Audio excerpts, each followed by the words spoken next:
the first guest of the year, by the way, Dr. Maureen Hughes. Well, thanks for inviting me on, and it's exciting. Happy New Year 2022. I know. Happy New Year. Like the month is, where are we at? We're on the 27th. So we got 4 more days of January, and then we are into the year. Everybody's like blowing their New Year's resolutions out of the water, right? I stopped making New Year's resolutions.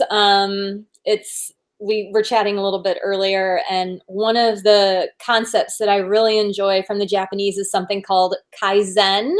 Kaizen. Okay. Little changes over an extended period of time lead to big changes. Ah, well, when I think about New Year's resolutions, and I'll let you introduce yourself in just a minute.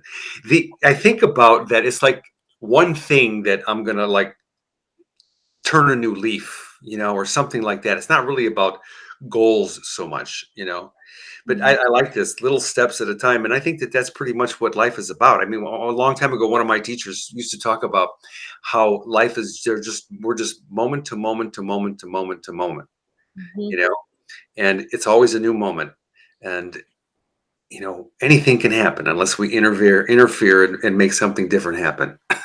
It's true, it's really just about paying attention. And we were talking a little bit about God winks and listening to signs, and knowing when to say when, and trying to get off that train of banging our head against the wall to force things to work. Like we can't force things. We have to allow. And I talk about that a lot in my yoga classes. So with that, should I introduce myself? Okay, so I mean, we guys, whoever is out there watching, I see one person watching. So we scheduled this 2 or 3 weeks ago, and we're like, okay, what are we going to talk about? And we're both like, conversations. So we're just gonna talk. We don't have an agenda. That's like so foreign to me. Oh my gosh, yeah, it feels kind of good not to have an agenda. And Yeah.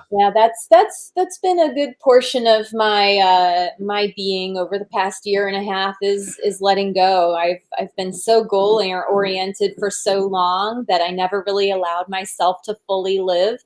Like, I love the John Lennon quote, "Life is what happens to you when you're busy making other plans." Mm-hmm. And I think living intentionally with kindness as mindfully as possible without the chatter in the brain is a good exercise, and I'm allowing myself to do that. Mm-hmm. Awesome. Okay, so you are down. I'm in Chicago area. You are in St. Louis area. I am. Okay, you're a doctor of functional medicine?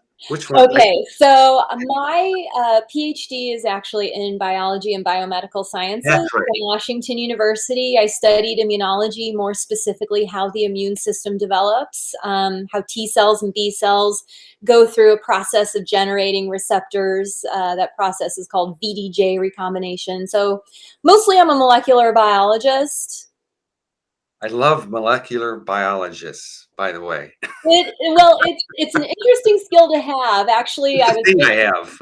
I was just talking to a person who is still an active scientist the other day, and compared to when I left the lab back in 2006, I left the lab. Oh, things are so different now. It's like blink of an eye, there's a genome. You need to molecularly clone something.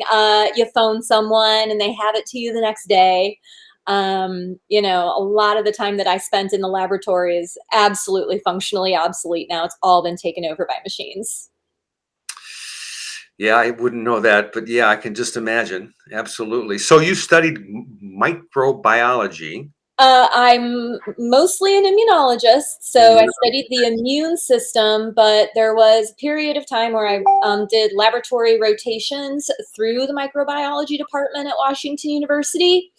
Because I wanted to study VDJ recombination. And then the professor who was doing that, he ended up going to the University of Southern California. And I didn't want to move to California. I wanted to stay in the Midwest because it's near my family. I'm a family-oriented kind of girl. And so I ended up in the micro world, studying pathogenic organisms. I studied Helicobacter felis, which is the species of bacteria that is related to what causes gastric cancer in humans. So Helicobacter infection in humans causes gastric cancer. So a lot of people with stomach cancer actually are infected with a bacteria that they could easily get rid of with antibiotics. Wow. Yeah. That was like a little bit over my head, but I mean, I kind of get the gist of it. Yeah. So, well, that's cool. And you've been on the show here, like, I don't know, 4 or 5 times? I think I've only actually been on once, and it was right after I had knee surgery in 2018. So I was probably looped out, to be honest with you. You were my person behind the passion. That was the initial interview where you grew up and all that stuff. And Yeah. then we had you back a couple of times after that. I mean, I've got the videos are in the well, they're actually in this thread somewhere in this group. They're also on the YouTube channel. So Okay. Well, I definitely remember the one where I was looped out. yeah, I remember your foot being up, propped up while we were talking. Yeah, you were kind Yeah. of loopy. Oh, I know. I mean, like, you think you can do stuff like a normal human being after surgery, and the reality was like it was tough to get through. My knee surgery back in 2018 really opened to my eyes to just how blessed I was to move so easily. Just to be able to move gracefully and dance and teach yoga and use my body, and then all of a sudden, nope. And Very you it's are very also humbling. a Soma Veda. Help me. I'm a Soma Veda Thai yoga therapist and instructor. So I have been certified since 2016 as a teacher in this system of hands-on healing that's based in Thailand. And it also includes nutritional consultation. I've developed my skills as an energetic medicine practitioner, doing things like applied kinesiology. It's also known as muscle testing. I've also worked with emotional freedom technique, which is a really beautiful energy psychology technique, tapping. Yep. Gosh, that helps me. Someone cuts me off and I get a little boom boom in my heart. It's just like, okay, it's not my fault. There are crazy people out there. Yeah. Oh, okay, I'm okay. You had someone on recently, maybe it was before the end of the year, or anyway, beginning of the year. She went through that, and she's a relationship coach. So it Oh, works for a lot of different things. So oh, it sure does. It works for so yeah, you were doing your Soma Veda. I remember this is one of the things. I don't know what happened would cause your knee problem, but I remember you couldn't do your teaching your yoga because of this issue, because you have to get on the floor and you have to get people in weird positions and do whatever you do magically. And I'm just kind of joking around, but Well, no, and it's so funny because, like, if you ask another human being that I've worked on what I actually do, like, they can't describe it. Functionally, what I do when I lay my hands on people I'm also a licensed massage therapist, but I work as a lay minister. I do compression on their body. I do acupressure. I follow something called the Sen energy lines, which correspond to the meridians in traditional Chinese medicine. The intention is to bring energy, attention, breath consciousness to the body. And then it does involve some facilitated stretching, assisted stretching. I coach people on their breathing, which obviously, when you put more oxygen into your body, you're increasing your alkalinity, you're increasing your metabolism and how well your body can process the food that you eat. It all just cascades into this enhancement of wellness. It helps make sick people better, and it helps healthy people remain healthy and continue to improve. mm-hmm. I like this thing that you talked about with the alkaline, because I just for those of you watching, I just did this thing called the master cleanse. It was 10 days of cleaning out the system, and then 2 days of, what's it called, when I drank orange juice to get my body used to eating again. Well, in Ayurveda, they call that reconstituting the digestive fire. There you go. That's what I did. And after that, I tested my alkaline, and I just do it by the color. It's like, and then there was also the numbers at the bottom. I was not 7, which I think is the highest. So pH is actually on a scale from 0 to 14. 14. Yep, Okay. 0 is the most acidic.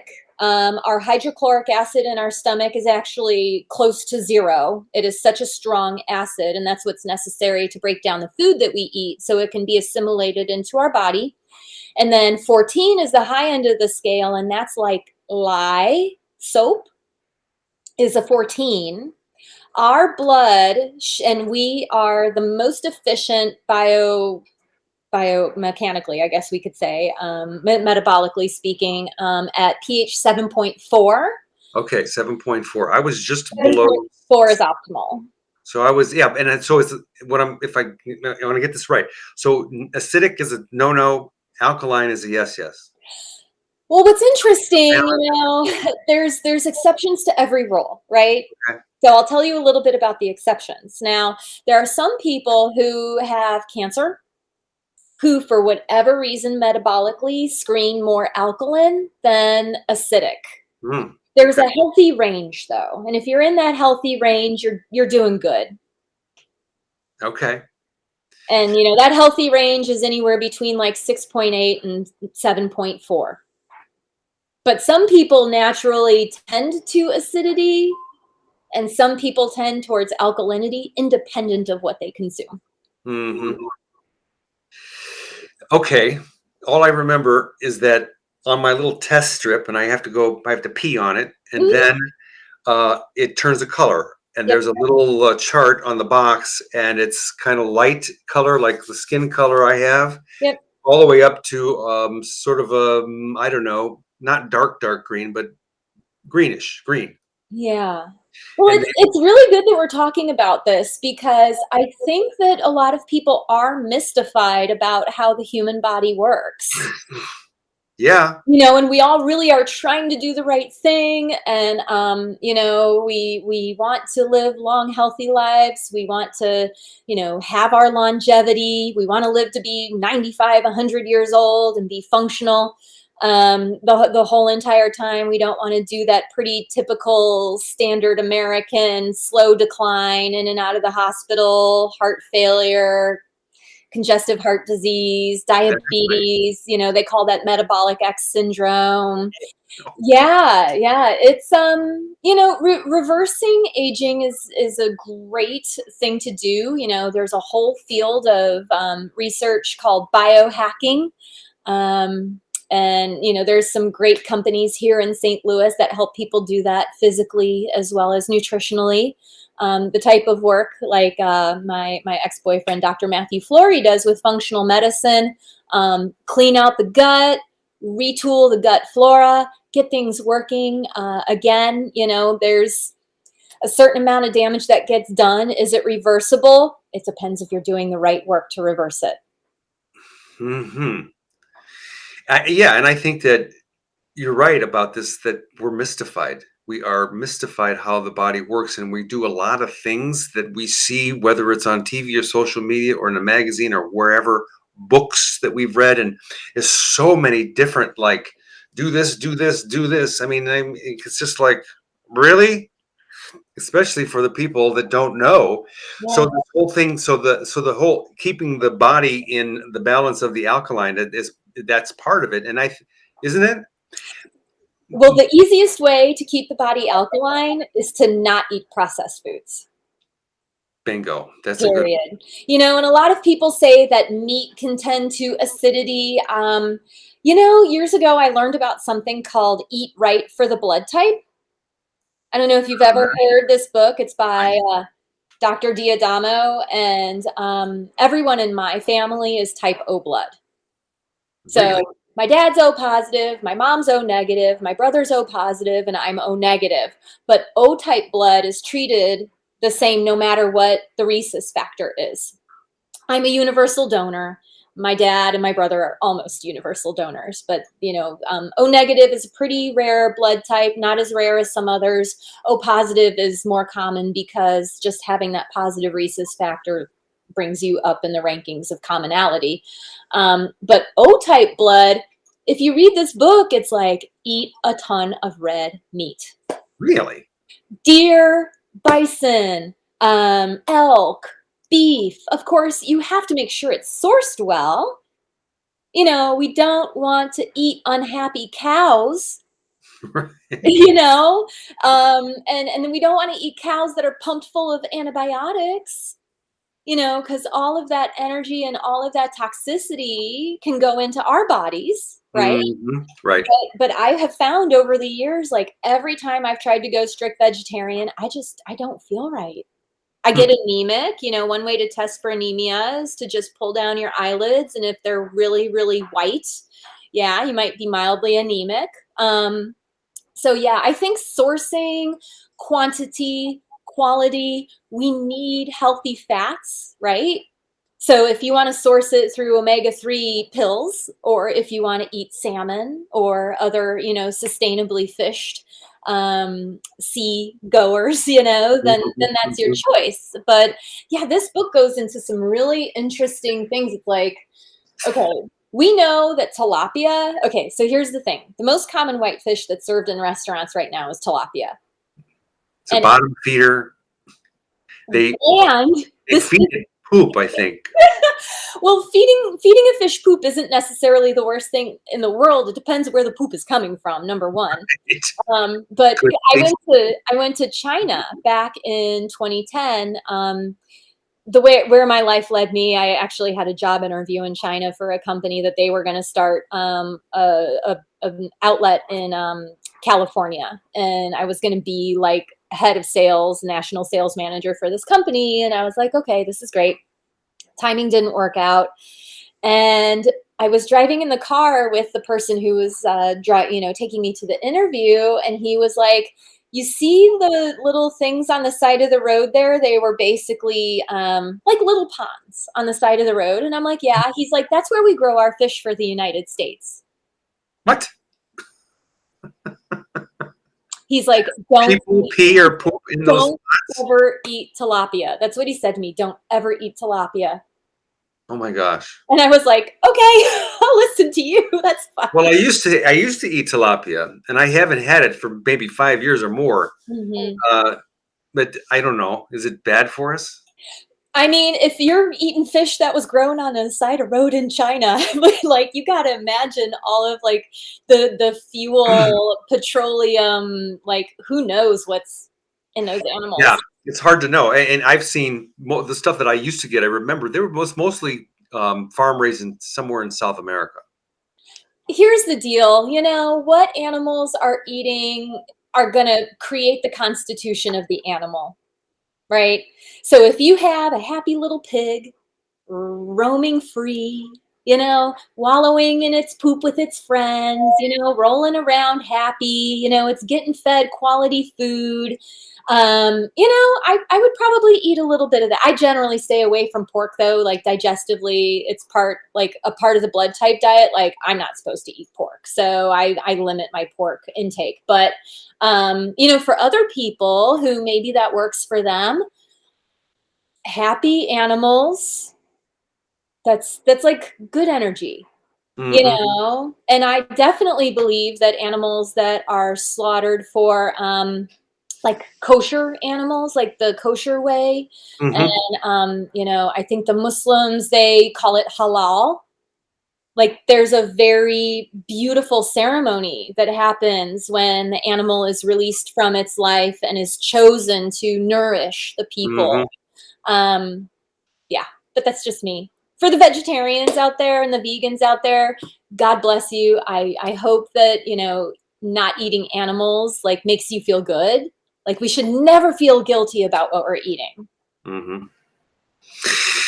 Yeah, there's a lot of vegans out there, and I have friends that are vegan, and they're I mean strict vegan. They're not even a drop of olive oil kind of thing, which I don't know. I mean, to each his own, right? So I don't know. I do my best to stay healthy. Probably my biggest vice is that I like to drink a glass of wine, or I like to have a cold beer, and it's not like every single day. However, there are like on the weekend, last weekend, oh, Monday, I actually went to go visit with my brother and sister, Mhm. and I think I had like 4 beers. Oh my gosh. You tied one on. No. And I mean, they slid down so nicely, you know, and but then I haven't had one all week. So Yeah. Well, I mean, some of us have interesting relationships with alcohol. I currently am what they say back on the wagon, and I haven't consumed an alcoholic beverage since September 23rd. And I'm feeling great. I've lost 12 pounds. wow. Oh, and you blanked out on me. We lost her. Maureen, come back. Where did you go? No, we're still live. Everything is working. She's probably like, where? What happened? Anyway, great conversation. She's like this just bundle of knowledge about the body. I'm going to ask her, if you're there and you're listening, type something in if you want to know. I'm going to ask her about functional medicine and what that's about, because she does this. I don't know, testing. There we go.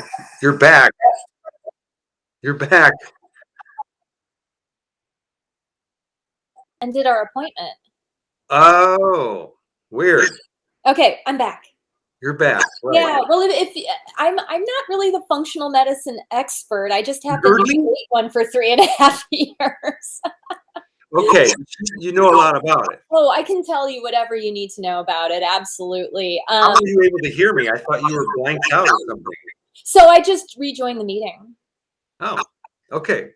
Well, so I said you're just a bundle of knowledge about health and the body. So I wanted to ask about functional medicine and how all that, like, I'm hearing an echo. I'm hearing an echo as well. That's nasty. It's tolerable on my end. It's barely tolerable on my end. How can I fix that? Do you have headphones close by? Do I have what close by? Earbuds? Maybe. Let's see. Oh, yeah. Oh, no, I can't connect to my computer with earbuds. I've not been able to do that. Well, maybe we'll take that as a sign, and maybe we'll be able to reconnect another day, and I'll schedule for an hour so we can really have a good conversation. Okay, let me just ask you a question first. Yeah. Because we were talking about alkaline and acidity. Yes. And my little tester. Yes. So the thing that I like, I mean, I'm a guy that I like to look in cars, and I like to look at the gadgets on the dashboard because it tells me about my car, how it's working, my engine is working, and checking the oil and things like that. So me having this little alkaline test gives me an indicator of what's happening inside here that I can't see. I may be able to feel, but I want to be able to see. So that's a little test. Functional medicine is just like that, is it not? Oh, gosh. Well, in functional medicine, like I said, I'm not specifically a functional medicine doctor. There are practitioners out there who are chiropractors, DOs, MDs. They do this extra education to become a functional medicine doctor. And a really good functional medicine doctor, first thing they do will ask you for 4 things: your poop, your urine, your blood, and your DNA. Mm-hmm. So a poop test, my favorite company is Genova. Thorough blood testing, including all of the lesser known thyroid markers, especially for women who are having problems losing weight. The urine test, which is pretty self-explanatory. Now, you have to remember the urine test is immediate. It's where you are right then based on what you've eaten. And urine pH is actually what's measured when people want to go into ketosis to lose fat very quickly. And then the DNA test, oh my gosh, I found out the most amazing information when I did my DNA test. Like, I don't process copper properly. So I need to not eat foods that have a lot of copper because it can cause toxicity in my body. Interesting. So once I reduced the consumption of those foods, I felt so much better. Wow. I think that, okay, so we'll stop it now. And we'll pick up next time because I actually have a test kit right like 10 feet from here. Yeah. And I need to do that and send it in. And I don't know, it wants me to send it. No, I have to go find a lab. And then after I go to the lab, get the blood test, I package everything up and I send it to someplace in California. Well, the blood testing is pretty straightforward. You basically walk in with the kit, they do all the tubes, and then the laboratory that you're going to will actually just send everything for you. Now, if you have a poop test, Yeah, then that's in. you have to do your samples and then send it in via FedEx, and then usually within 3 weeks they have it processed. Yeah. Okay. It's amazing information. And it really, with a good functional medicine practitioner, you know, one that takes the time to explain things to you, like it's a whole new world. Well, that's what we'll pick up next time because I'm going to have to get this done. Yeah. I might not have it done by the time we talk next, but we can reschedule and pick up with that because I love this topic. It's just amazing. And I think that everybody on the planet should be just as interested. You know, and these tests are like $400, and the consults, you know, a lot of times are included. And $400 is worth knowing what is going on, because you know how I feel about this, Domenic? Prescription medication is not the cure. Right. Exactly. Exactly. Okay. Great. We'll leave it at that. Sounds good. Much love to you. Thanks for having me on. Sorry for all the Mercury retrograde issues, but hopefully next time we won't have those problems. Okay, I will see you the next time. And everybody that's watching, thanks for joining us today. And we will see you guys. Have fun. Be fabulous out there. Bye-bye. Thanks.